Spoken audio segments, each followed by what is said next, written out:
There's sediment control and there's erosion control.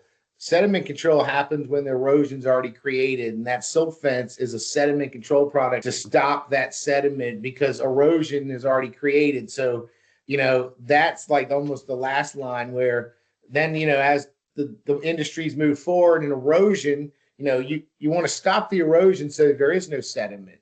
And you don't, obviously you want that silt fence as a backup, but using the products like ShearForce or even the temporary blankets, putting those down on the slope so when that rain comes, that erosion doesn't occur, and then creating the sediment, which we don't want leaving on your property, which the sediment control products like silt fence, wattles, you want that to capture the sediment so it doesn't leave your site.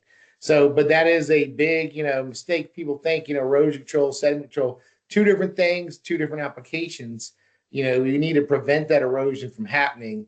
And that's a big thing. It's evolved in the industry. Yeah, I agree. And the thing is, it's cheaper, less expensive to control erosion than it is to, um, control sediment.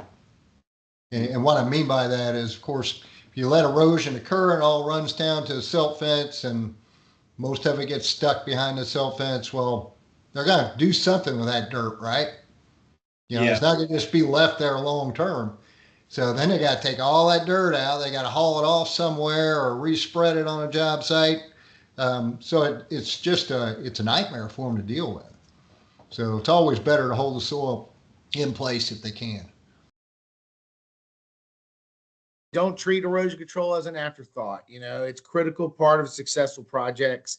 Dealing with it up front is going to be much easier than having to deal with it after the fact. And whether you're preserving topsoil or keeping waterways clean, maintaining slope stability, all that, the earlier plan, less cost it's going to be.